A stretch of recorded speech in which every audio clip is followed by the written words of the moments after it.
Hi everyone, thanks for coming out to the meeting where we are going to discuss the TRI Fitness tea and coffee research proposal that I've put together. So firstly, just a bit of an introduction. So these are just some of the questions that we want to know and that I believe the research will answer these questions. So we want to know if our clients drink tea and coffee. We want to know if they would purchase it from our vitamin and supplement store.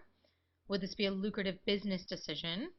Um, which brands, blends, and or types of tea and coffee are our members most likely to purchase?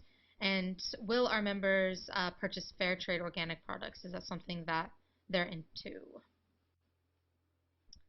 So the main objectives for this research proposal is that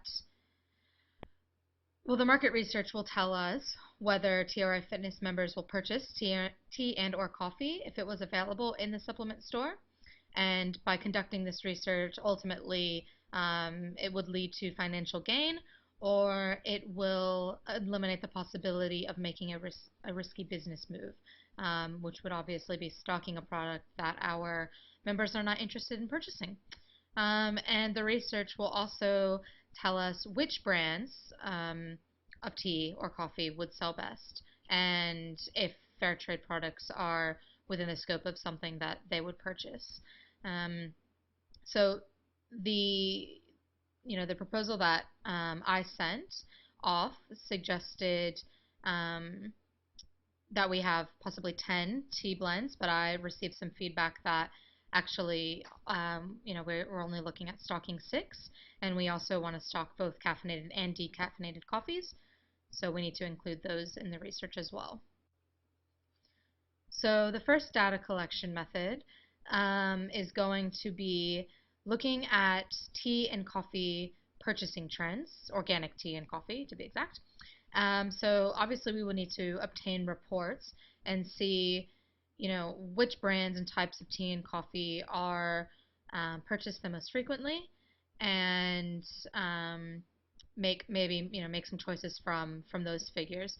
So the strengths of this method would be that obviously it will tell us which ones are purchased most frequently, and this is actual data, so actual statistical information that isn't going to be skewed by human error or false answers.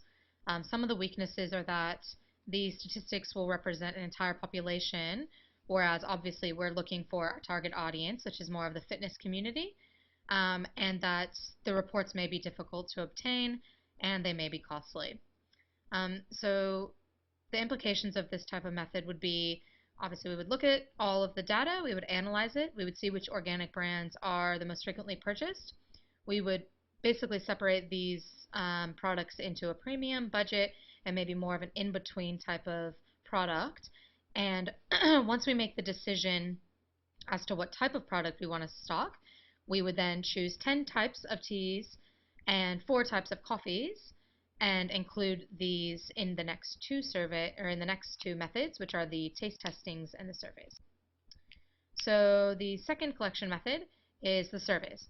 So these surveys would be electronic surveys. They would be emailed to members, and they would also be on our homepage. So some of the strengths would be that obviously we can send these out to all of our members, and then we can also put the link on our homepage, which would also give us some insight as to what potential members may also be interested in purchasing. And then by offering an incentive of a small incentive of maybe $5 off of a TRI Fitness product, people completing the survey and then coming in to use that and seeing the facility could actually persuade them to become a member as well. And the participants can complete the survey on their own time. And then having a free text area at the end would also allow participants to write in a tea or coffee of their choice, which maybe we hadn't considered in the initial 10 teas and 4 coffees that we put together. Surveys are also relatively low cost. We can design them and put them together for very little money. So some of the weaknesses are that obviously with any electronic survey, you have the issues where the members might not open up the email, it may end up in junk mail, or they just may decide not to complete it altogether. And then obviously we would be limited to asking about more of the types of teas and coffees instead of the brands. So, we would ask about things like peppermint tea, black tea, whereas, yeah, because they may not be privy to knowing the types of brands. So, uh, the last weakness would be that, of course, participants may just fly through the survey basically just to receive their incentive and not actually give us true information. Um, the implications of the surveys would basically be the beginning would start with a do you drink tea or coffee? Yes or no. That helps us, put the sort of get some data on those statistics, whether people, drink mostly tea, mostly coffee, or both. And then the participants would only actually fill out that bit that applies to them. So if they don't drink coffee, there's no point in them filling out the coffee bit. Um, and basically, how it would work is they would rate the teas on a scale of 1 to 10 and rate the coffee on a scale of 1 to 4 in terms of flavor and likelihood to purchase. And we would break down each of those products into a pie chart, and it would show the percentage of how many, the percentage of people who rated that number 1, the percentage of people who rated it number 2, so on and so forth. So the last collection method would be a blind taste test, and we would do this at the TRI Fitness branches. So some of the strengths of this would be that naturally it gives members the opportunity to taste the products, which is a pretty big factor when you're considering that this is a product they will be consuming. And the blind taste test eliminates the bias, which is pretty important. And the person to person interaction is a pleasant rarity these days. So, actually having that friendly personable contact is nice every now and then. And we are targeting the correct audience, the exact audience actually, which is the TRI Fitness members, the people who are coming in. And in this interaction, they also will have the ability, they'll be prompted by the TRI Fitness personnel who's conducting the taste test to make a suggestion about a tea or coffee. So sort of that same free text kind of area we saw before in the surveys. And the other thing is that staff can participate in the blind taste test. So may as well get the staff involved and see what they're, what tastes the best. Um, some of the weaknesses would be that we are limited to the numbers of teas and coffees that we can test. So we obviously can't have 50 teas and coffees out there. So we would probably stick to the 10 teas and 4 coffees as well. And the members might just not want to do it. They might have time constraints, be in and out.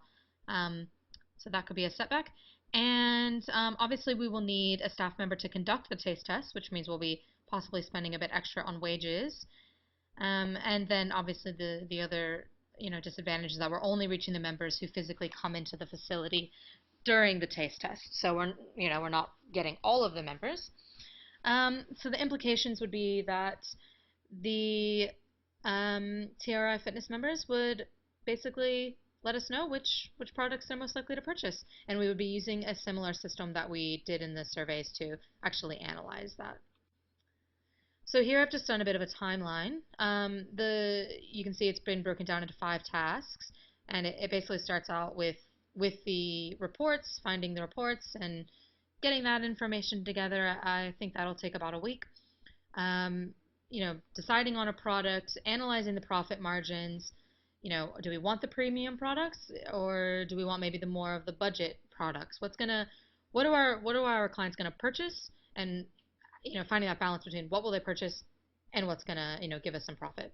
So that'll probably take about a week, and then we'll want to obviously get all of the samples in and conduct the taste test. So I put the taste test to be conducted about 3 hours per day over the course of a month. Um, and during that month, we'll also be running the surveys. But the surveys, I've given them an extra month. So we'll have 2 months of the surveys. It just gives more time for members to get around to answering it. It gives more time for people to visiting our website to see it. And then the last thing, of course, will be to analyze everything. Analyze it and decide, were they interested in the fair trade? Were they interested in, certain blends over others? And which 6 blends were best and which caffeinated and decaffeinated coffees were best. Here I've done a breakdown of the budget. So the as you can see, the first bit obviously is in relation to the tasks. So these are the tasks are or the budget is respective to the tasks. So task one was shown in timeline as task one as well. So basically, this is most of the spending here is going to the employees' wages. So really, and I don't really know how much we'll have to increase staff time over this. It could be something that that we could work into a staff member's daily routine over the next couple of months. Um, so all in all, the total budget comes out to be about 10.5 grand, which I think that we'll need to analyze profit margins and see what we can really make from the research and what it can bring in. So now that we've gone through everything, does anyone have any questions in regards to anything that I discussed? Yeah, I have a question. How are you going to make sure your data is clean and accurate? All right, that's a great question. Okay, so what I'm going to do is we will make sure that the all of the surveys and taste tests and everything is standardized. So everyone has to complete everything in full in order for it to count. So if someone jumps on, starts the survey, finishes it halfway, and decides they don't want to complete it, that will not count. They need to do everything in full, and all of the questions have to be answered directly um, with a direct answer that we can actually quantify as a yes or no. Um, so yeah, that's basically it. Um, so having answered all those questions, do we think that we want to proceed with the research? Yep, sounds good. Okay, good. Glad to hear it. All right. Well, thank you so much. And please direct any questions or comments to me via email. And that's that. Thank you.